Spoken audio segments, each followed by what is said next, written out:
everybody, and welcome to the Fortress of Comic News, episode 149. I am one of your hosts, Chris, alongside the mystical maestro of monologuing, Mike. Nice. And with that, I bring you a mighty monologue. Had to find all those M words. Yeah, that was great. I was wondering what you were like looking for that 5 minutes before we started the recording, but no, I know you had to find all those words. Yeah, episode 149, halfway to 300. Almost. I think we're gonna retire the podcast at 500. 500?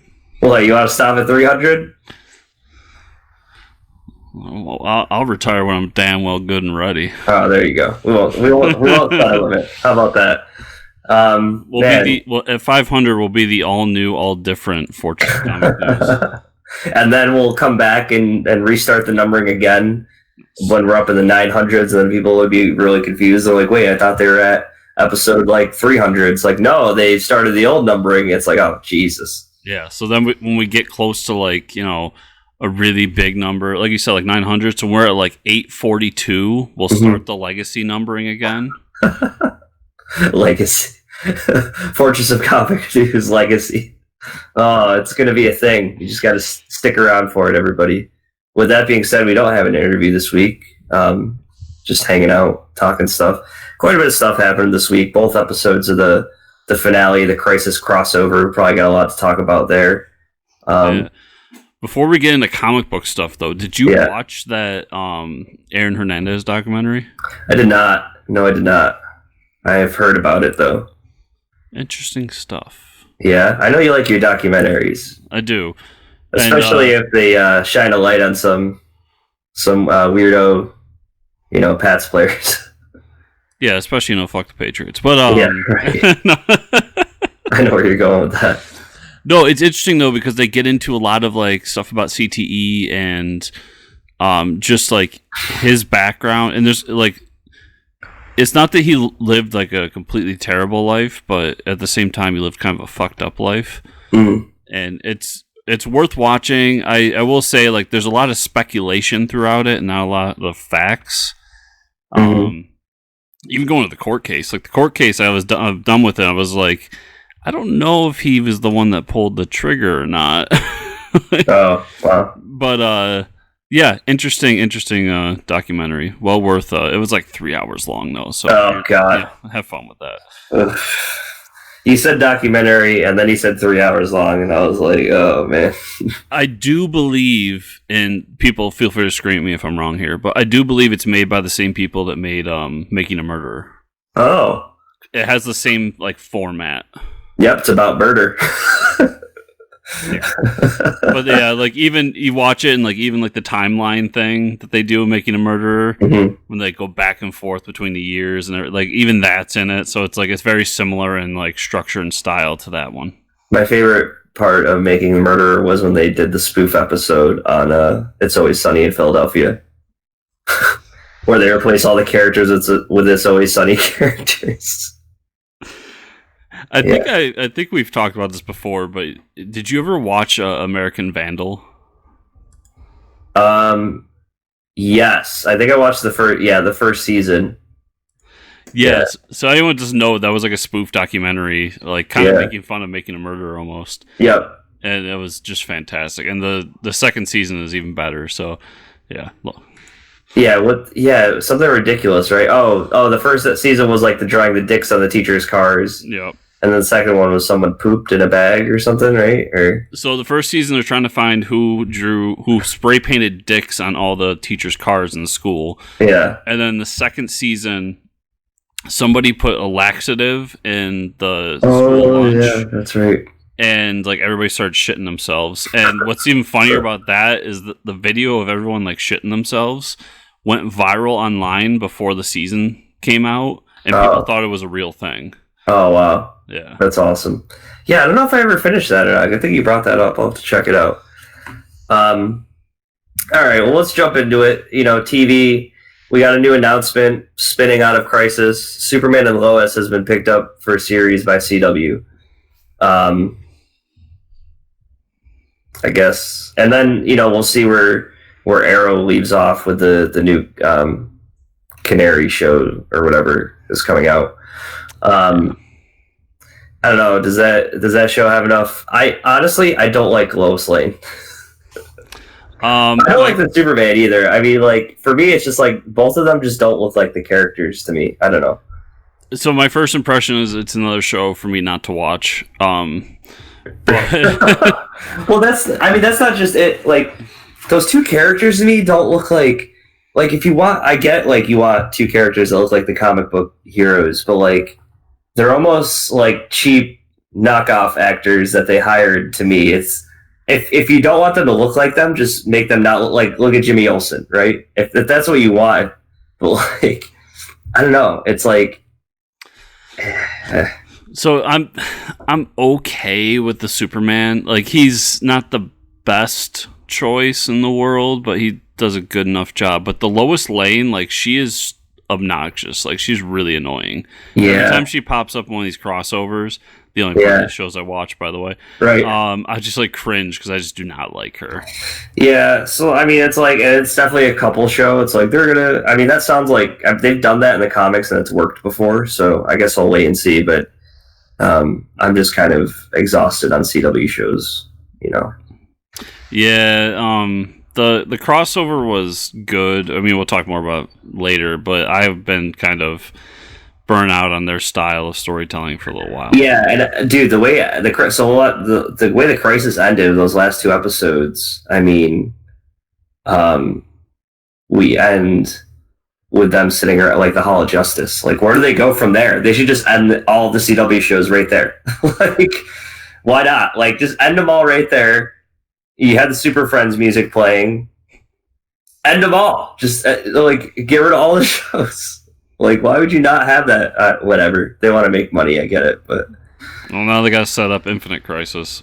Yeah, truth. The last two episodes are really good, though. I mean, I was not expecting the crossover with Ezra Miller Flash. I was shocked at a lot of the crossovers, but yeah, that one specifically was huge. Yeah. So that's the first time we always talked about it, but this first time, like, DC Cinematic has crossed over with the CW verse or the TV verse. So maybe like, and I was talking about this with people, if that's what we get in the Flash movie, like Grant Gustin shows up, dude, if you want to do multiverse stuff and you include the CW verse, I think that'd be awesome. I don't know how that would work, but clearly they are thinking about it if they brought those two together, right? I mean, that, or it's been so long since the Justice League movie, I almost feel like they wanted to remind people that, like, Ezra Miller was a thing. Right. Because they are still trying to make a movie out of him. Yeah. And I think they make a comment to each other about their suits, because obviously Ezra Miller's suit sucks. So I think, like, if he shows up in the movie with a new suit, he's going to be like, yeah, I got an idea from someone. Like, I think that would, like, a hint towards it. Yeah, I almost wonder, because, I mean, obviously it's all rumors, and I don't know what the hell's going on anymore, but there's still the rumor that they want to do the Flashpoint movie. Right. Yeah. And let's say that's what they do, and I hope that is what they do, because I still want Jeffrey D. Morgan Batman. Yeah.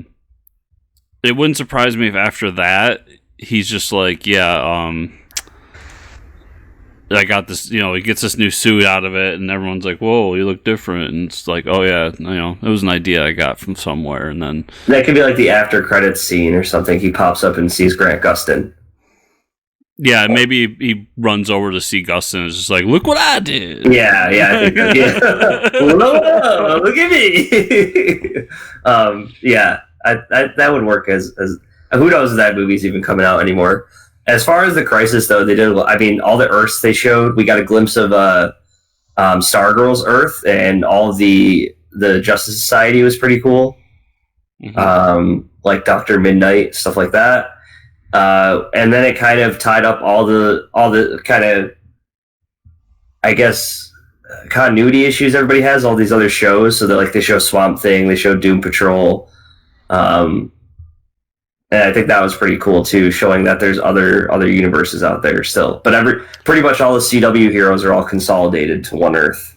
Yeah, so it did what I expected, which was to bring all the CW verse shows together into one universe. Mm-hmm. Which, I mean, they've obviously been planning this for a while, but this should have been happening from the beginning. And then, to show like all the different other shows and to show that they're in a different Earth and a different universe.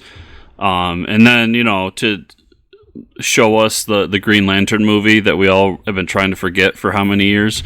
Yeah. And make that its own Earth as well. But, but yeah, those 2 episodes were really good, and I'm really happy that they got to this point and did what they did. And I wish that somebody would look at them and be like, I mean, I don't know, are the numbers up for this? Are they not? I haven't looked that up, but I wish someone would look up at them and say, like, let's do more of that style. Like, let's shrink the seasons down to like maybe 12 to 16 episodes, tell more condensed stories, and not spend so much time with like the lingering CW shit. Yeah, right. Yeah, I get it. For sure. And who knows? We'll see what comes of this, but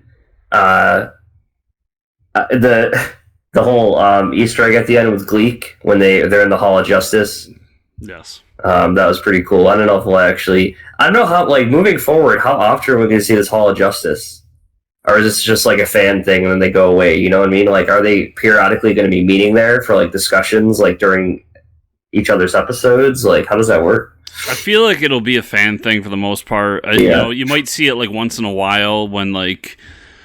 Because Flash is now going to be the flagship show. Mm-hmm. And so when whatever speedster shows up again to threaten everything, I'm sure they'll all meet to talk about it. Right. And then I'm sure we'll see it in whatever the next crossover is. Well, they used to meet in, like, Arrow's little cave, so now they'll just probably meet there instead.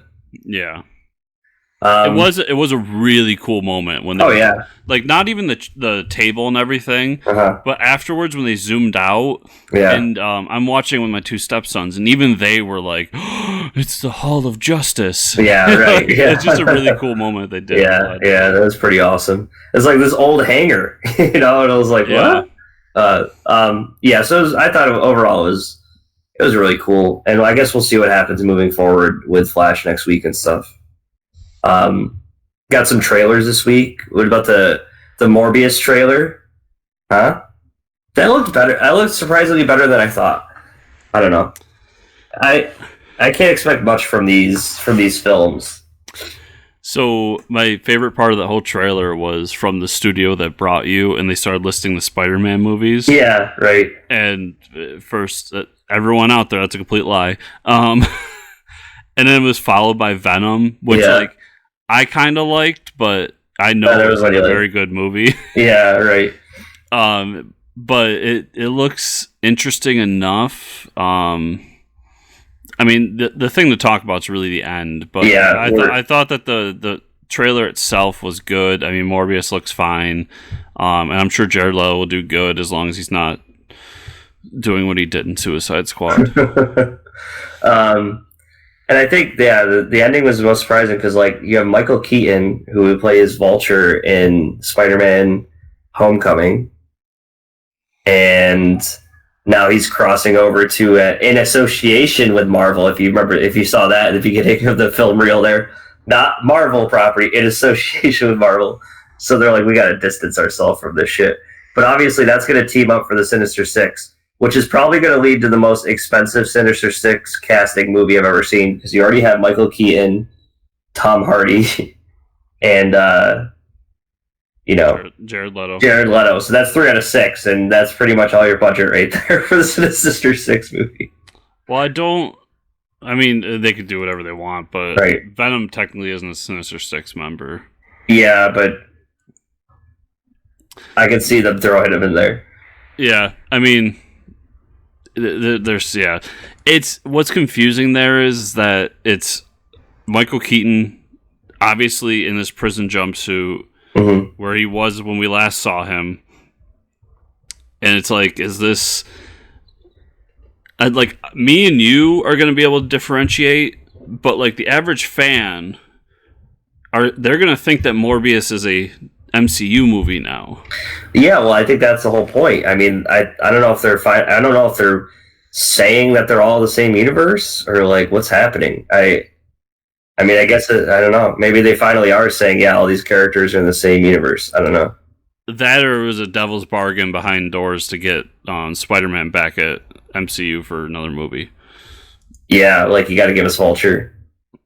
Yeah, like you got to give us this, and then like it wouldn't even surprise me if like, because I don't know the exact deal, but I know he's set up for a few movies. Mm-hmm. It wouldn't surprise me if like at some point this Sinister Six is supposed to show up in the MCU as well.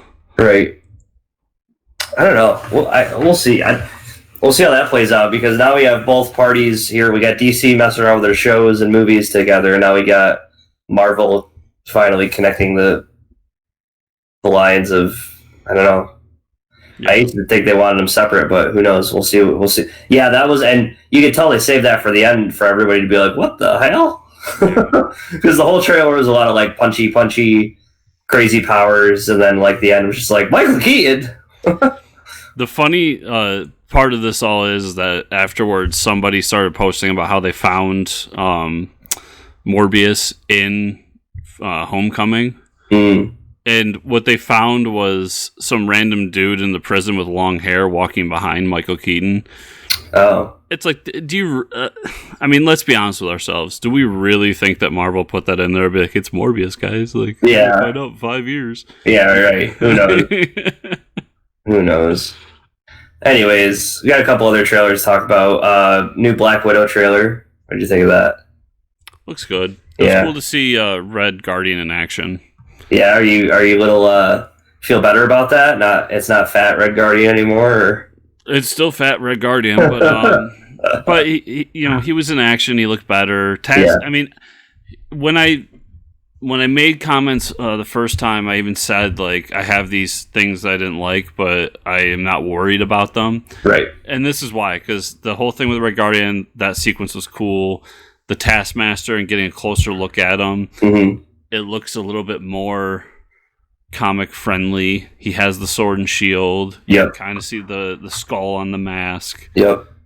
So this was a nice little like addition to the other trailer. He doesn't look like Casey from Teenage Mutant Ninja Turtles. Yes. Holding a hockey stick. He doesn't have a fucking bow and arrow. Yeah. Yep. But yeah, so it was good. Once again, not super excited about this movie, but I'm gonna go see it. So yeah. What about the Bloodshot trailer? So it was a lot of what we saw the last time. It's Groundhog's Day with Vin Diesel killing people, which isn't terrible, I guess. No, it's not terrible. It's just that's kind of what it is. Yeah. But what was cool about it was near the end of the trailer, we get a more traditional look at Bloodshot, the gray skin, the red. It's not a red circle, but the red glow from his chest. Yep. And so it looks like a fun, cheesy action movie with a superhero twist. And I'm all for it. I'm just excited that this might get us a Ninjak movie, because that's like one of the Valiant properties I really like. I mean, Valiant, although not a huge fan, admittedly so, they got some cool characters that you could do in movies. I mean, they're much more traditionally movie friendly than most comic book characters have been. So yeah, for sure. This is interesting. Oscar Isaac has signed on to produce and star in the movie adaptation of Brian K. Vaughan's Ex Machina. The movie will be renamed The Great Machine. Probably not to confuse everyone with the other Oscar Isaac movie that he played in called Ex Machina.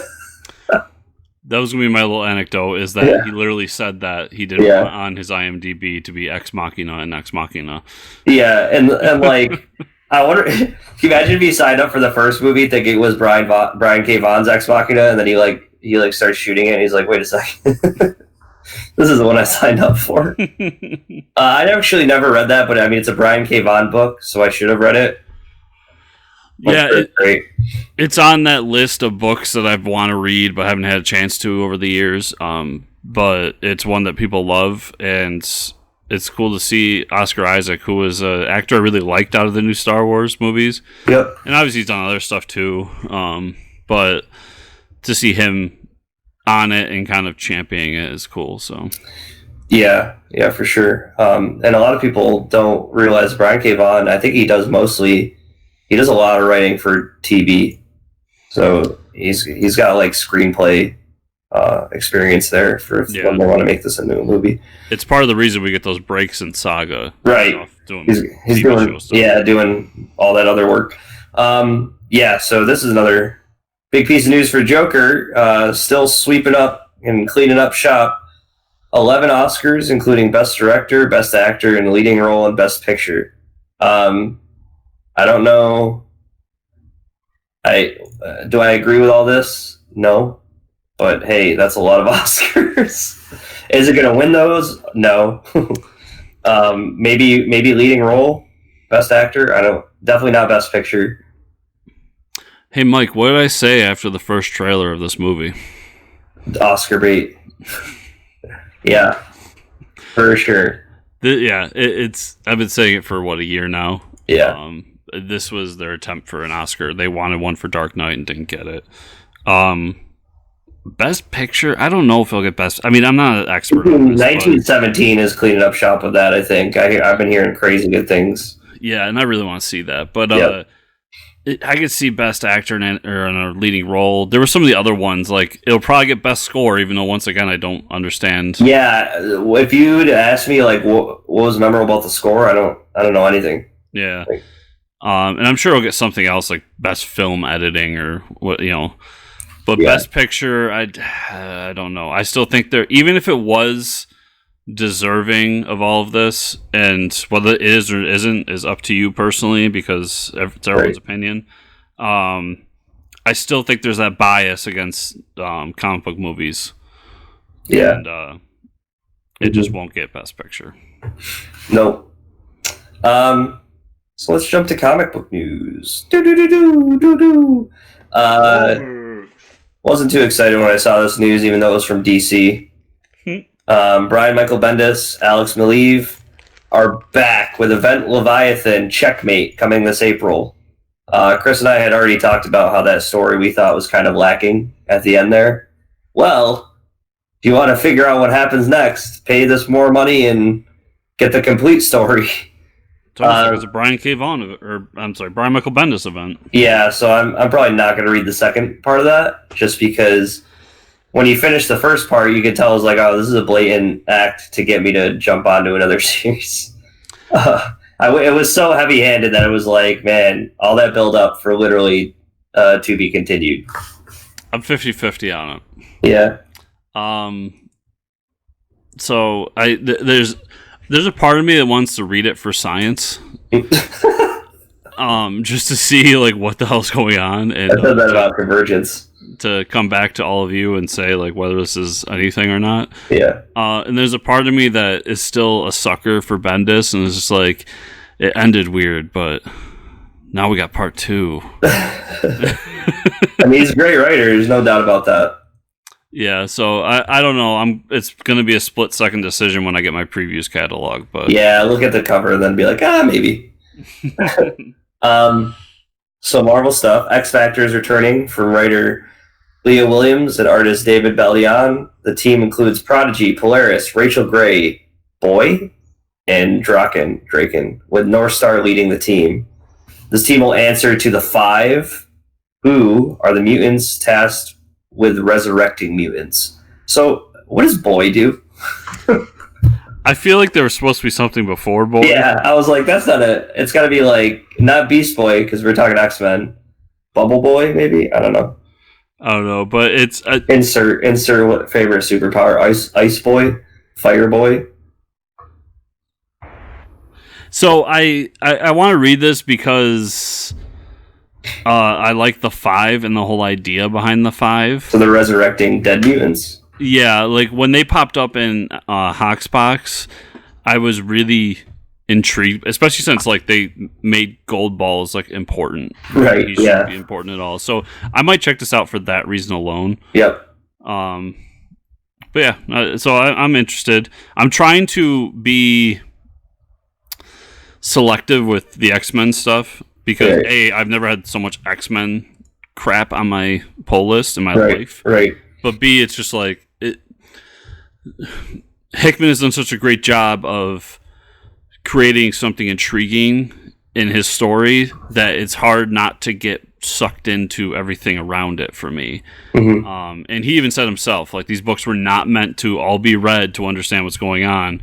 It's that we created a story that the books that I'm writing, I being Hickman, to lead to a place, and all these other ones around it are for X fans to enjoy and kind of add to the story. So yeah, but just these guys in particular are something I'm really interested in. Cool. It's the all-seeing eye boy. Oh, all-seeing eye boy makes a lot more sense. Yes, I know it does, and that's why we're going to keep talking so I can look up who the all-seeing eye boy is. Okay, because now I need to know what his powers are. The Children of Adam title returns this April from writer Vita Ayala. The artist Bernard Chang. This team will be Teen Mutants that resemble classic X-Men characters like Cyclops, Marvel Girl, and more. Now that sounds pretty cool. Interesting. This feels like it's going to be for the classic X-Men fans, the 90s X-Men fans, but not something I'm going to jump into. To go back to our last conversation, all-seeing eye boy. Yeah. So, the all-seeing eye boy, Trevor Hawkins, was one of the new mutants to manifest their powers after the war between the Avengers and X-Men. Mm-hmm. Where's his powers? This is some good podcasting.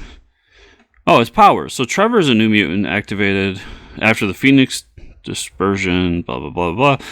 He has multiple eyes. Trevor's body is covered by numerous eyes, which allow him to see in multiple directions. Wow. He has magical wave perception. Trevor has shown the ability to see magic waves in the air. What? He has enhanced visual abilities.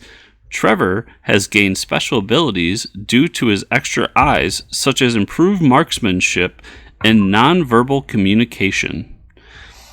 Microscopic vision. In the Age of X, Eye-Boy boasted he could see just about anything, no matter how small it was. Telescopic vision. Insert dick joke.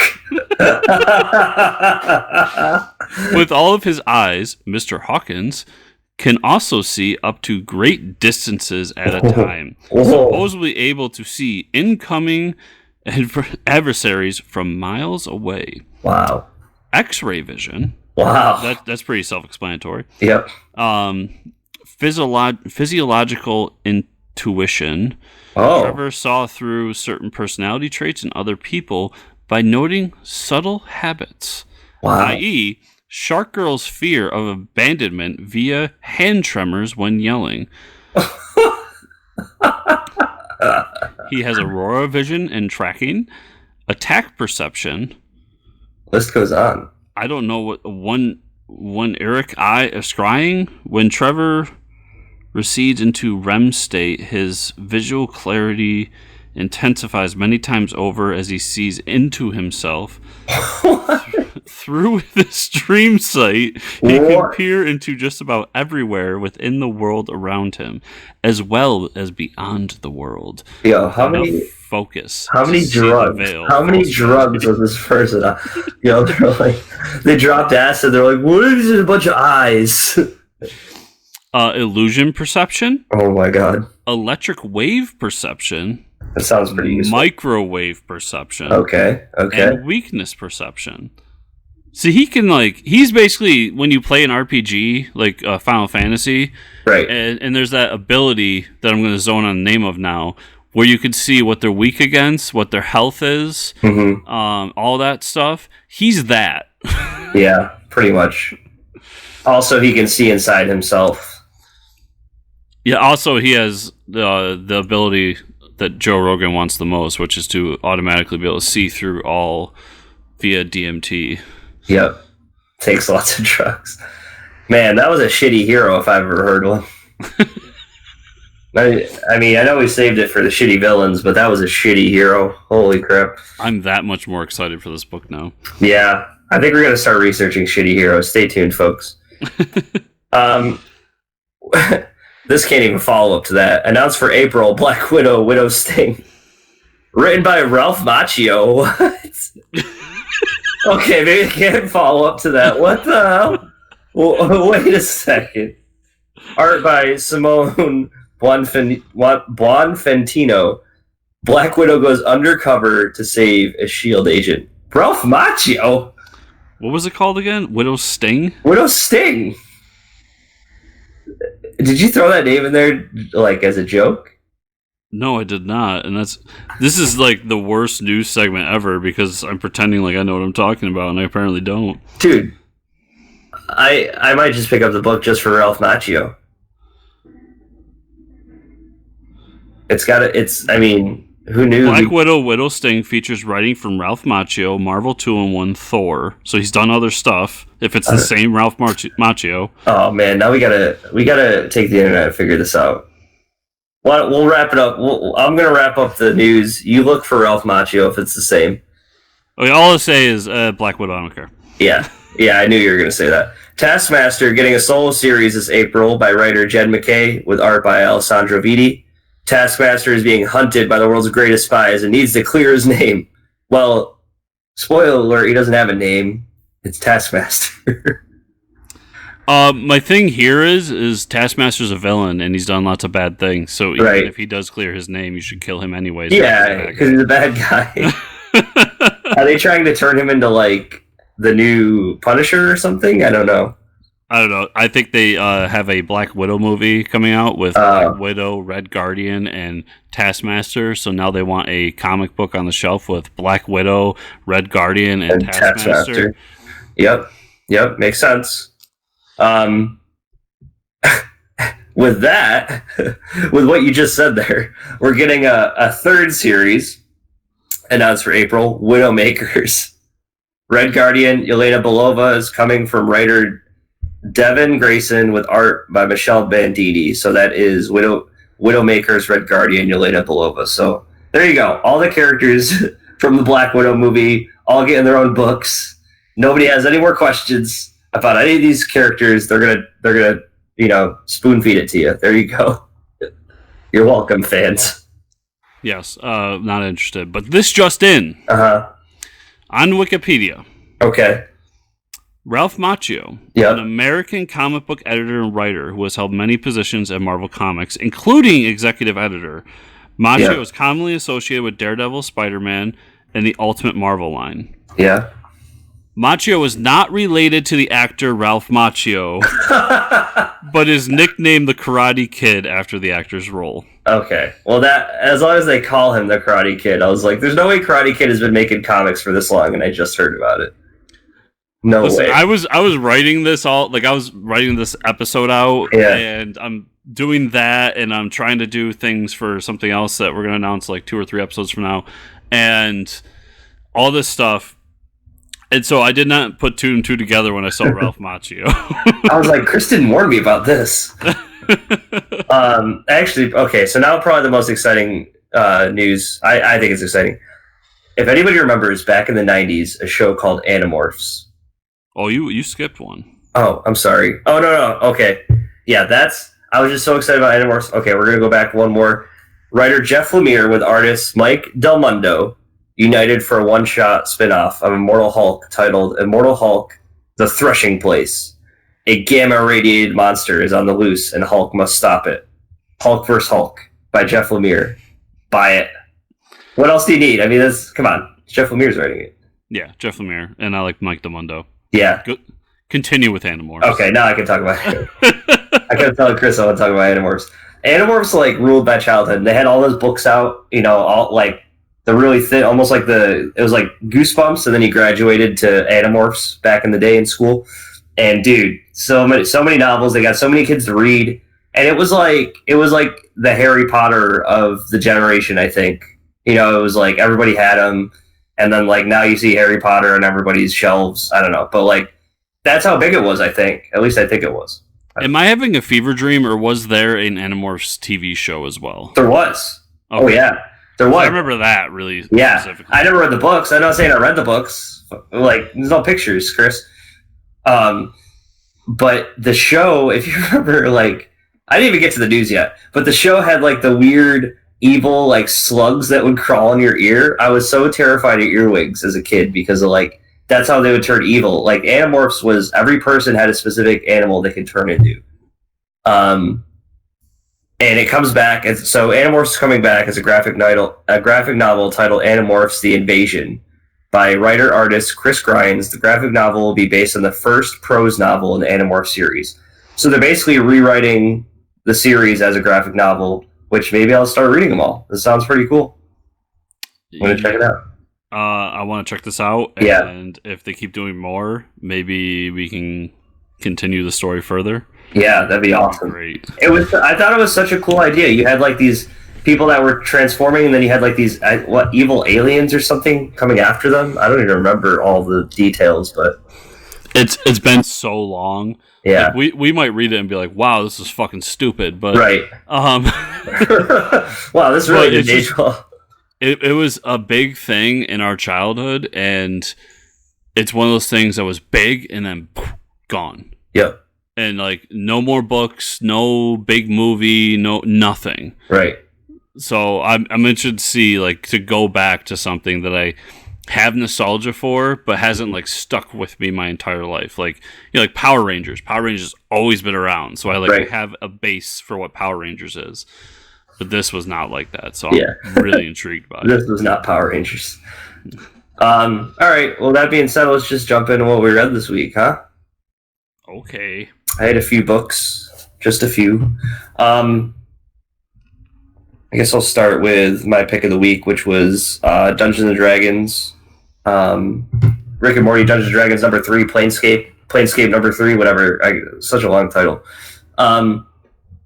More Dungeons and Dragons, more Rick and Morty, all good stuff. They're fighting the evil wizard Rick, who's summoned demons to the Earth. Rick is stuck in like his first dungeon that he made when he was younger, so he like there's a lot of unfinished stuff. So he's like trying to fight through the monsters and like level up so he can get out of the dungeon. And basically all the monsters and characters are like versions of himself that he wrote when he was younger. So that's pretty funny to watch while like Jerry's kind of taking control of the army because he's kind of a D&D nerd now too, and making tons of D&D references, like, you know, rolling for initiative, and basically there's a big war about to happen with the demons, and everybody's like suiting up at like the local archery store to like fight all the demons. It's just a fun book, you know. I mean, it's what can you expect from Rick and Morty and Dungeons and Dragons? It's great stuff, and the art's really cool too. So, a book that you read this week, Freedom Fighters number 12. Yes, indeed. The finale. And the reveal at the end of every okay, so it's the end of the war, right? Basically they pin like Hitler Jr.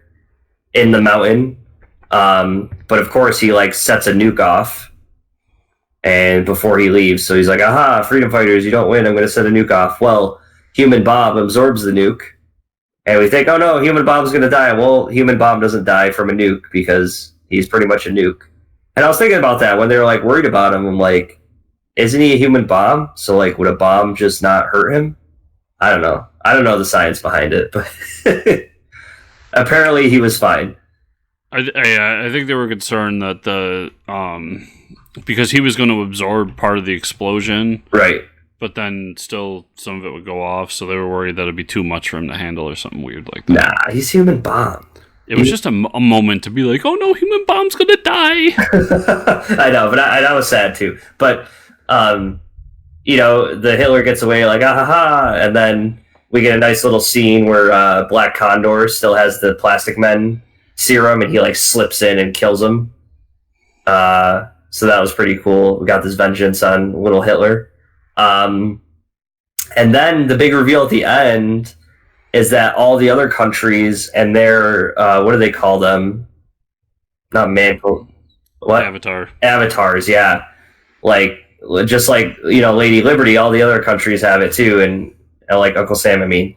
But that was really cool to see. So maybe we'll get some more in that universe. That would be awesome. Yeah, I was talking with someone about how I would like for them to do more, but I don't want them to leave Earth X or whatever they're calling it nowadays. And just because Hitler is dead, like, still lots of Nazis around. Right. Yeah. Exactly. Yeah. So I think it'd be interesting to see like all the avatars come together and like form a Megazord. Yes. Ultra Mega Freedom Zord. Yes. It's a giant eagle. But yeah, to see them all come together and like join the team and maybe even like do.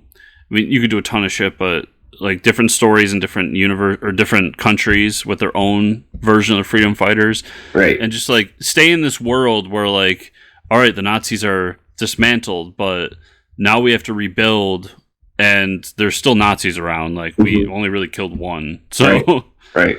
But yeah, really satisfying and good ending to this series. Yeah, it was great stuff, and I'm excited to see where Rob Venditti goes after this. The Legion of Superheroes, number 3. I don't know if you're reading that book. I am. So the last issue we left off where Superboy is like, this place is awesome. I'm going to bring Damian here. And then he brings Damian there, and they're like, no, you can't do that. And he pretty much gets sent back. Meanwhile, the whole negotiations about the Aquaman's trident, and like there's a group who's trying to take it that happens to be the father of one of the Legionnaires. A huge fight breaks out with his father.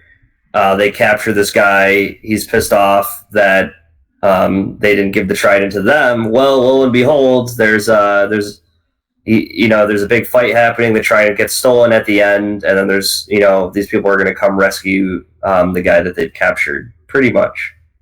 And I think I just like the book. There's definitely something going on here. Like, why is the trident special?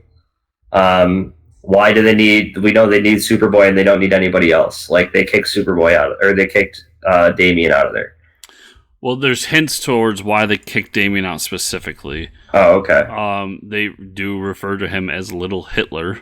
Yeah, that's true. Right. And a few others. So I feel like something happened in their past that is Damian related that led them down this path. What? Yeah, I think, I didn't get the whole Little Hitler thing, but now that makes sense. I mean, I read it and I was like, oh, he's just a little shithead.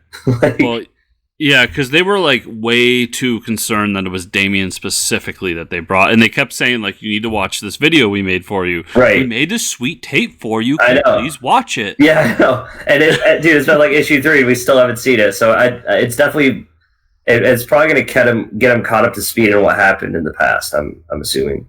Yeah, I feel like this is one of those things where, I don't know, somewhere down the line it's either going to be its own issue or it'll be an annual, but like it's going to be a huge reveal. Because they even said that like part of what they're doing is trying to prevent what happened, which was a weird thing to say. But so yeah, I'm intrigued even more. I was getting kind of like about this book, but then when the Damian stuff started happening, I was much more intrigued by what they were doing. So yeah, definitely still a good book.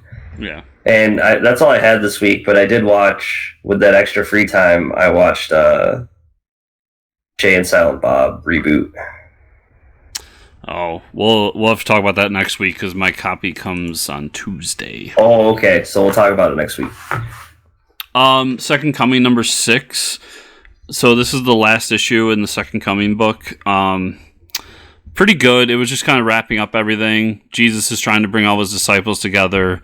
He's stabbed in the back by Satan, who's trying to get him to go against his beliefs in order to prove him wrong. And actually ends up working. And I don't know how to explain this, but Jesus has a knife that's also a pickle.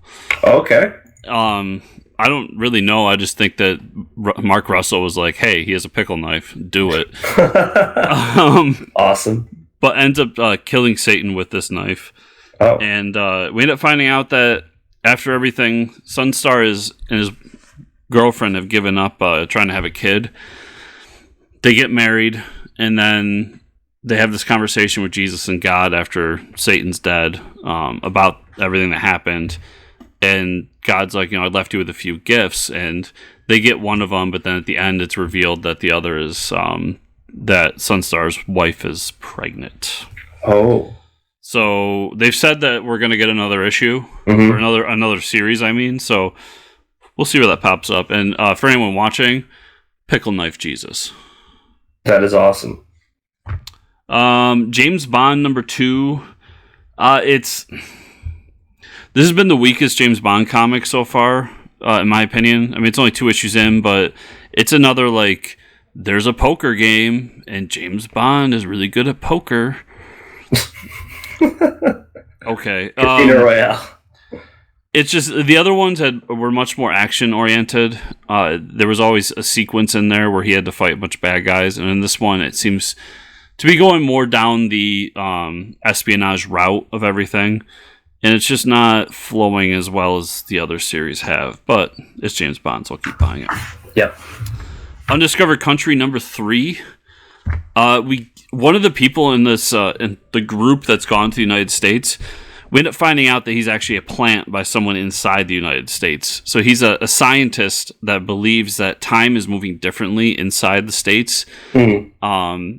And he has this whole plan to figure it out. And they say, well, instead of that, we're going to send you to a different country, and you're going to join this expedition to come in and help them along. And so it's a whole thing about how, like, the states are now time displaced, so time is moving slower in there than it is outside, and it has something to do with the force field that's happening. So, and then they end up going into this building to get this warlord, and they're talking about how it's like an old Walmart that he's like repurposed, and the guy's telling him all this like history about how, yeah, it used to be a Walmart, and we can go over here to do this because of a law that was passed, and blah blah blah blah blah. And it was interesting to see that he's not just a United States expert because he knows things that happened before the wall went up, but he's actually somebody that was inside the wall and lived there for a long time. Cool. And then I completely forget what the last page was. So, the big reveal. The big reveal. So we're going to do it right now, everybody. Because it's been like almost 4 days since I've read this. Oh, yeah, he almost gives himself up. Big deal. Huh. Rom, Dire Wraiths, number 1. This is all about the first time the Dire Wraiths come to the Earth, and it takes place in the 70s when the first moon landing is happening. Oh. So it's basically the first moon landing happening, them like celebrating, Dire Wraiths attack, steal the ship, go to Earth. And then the backup thing is all about how Rom is flying through and sees these particular wraiths before they go to the moon, and how they're stealing energy from different space knights to jump across the universe to get to Earth. So while they're jumping to the moon to get to Earth, because they only have enough power to get to the moon,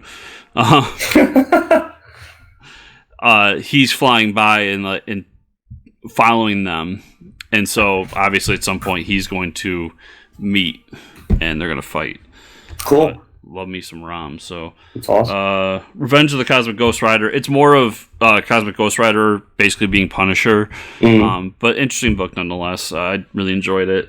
Teen Titans number 38 was good. I'm not going to get too much into that. But Ruins of Ravencroft, number 1, Sabretooth.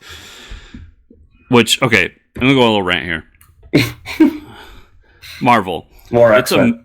It's a mini-series about Ravencroft. So just do Ruins of Ravencroft 1 through 5.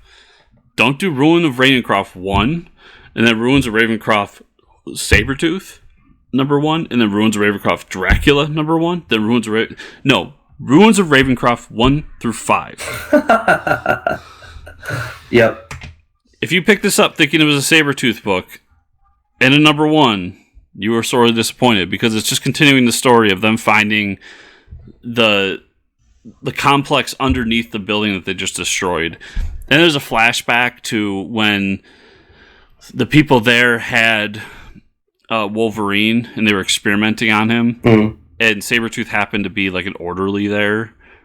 Like he was in there trying to follow Wolverine. And that's how Wolverine escaped. But the big thing here was that there was experiments happening in there. Mm-hmm. And those experiments were found by Reed and all the other people that went in this like secret room. So there's something more going on in Ravencroft than we expected. Okay. And then my last book was The Question, Death of Vic Sage, #2, which was kind of like a backstory of how like the Question moniker came about, because it takes place in the Old West. And we get a character who I'm assuming is related to Victor Zsasz, because his name is Charles Victor Zsasz. Oh, yeah. And he is given the face to cover up and the no face thing. Mm-hmm. And it somehow connects to the Question in this universe. So, weird issue 2, but I'm in for the long haul in this book. Cool. And then, actually, digitally, I read Immortal Hulk Volume 4, which is really good. Go check out Immortal Hulk. Check it out. So, Mike, I think that's it. Where can people find you online? They can find me at Fortress Ricker on Twitter. Where can they find you and or the show, Chris? Well, they can find me at Fortress Chris on Twitter, and they can find the show at FortressComicNews.com, where everything we do is right there on that handy-dandy website. Remember, everybody, if you're listening to us, to give us a 5-star review on whatever podcatcher you use. And if you are watching us, to like, subscribe, share, and all of that fun stuff. So everybody, thank you so much for listening this week, and we will see you all next week.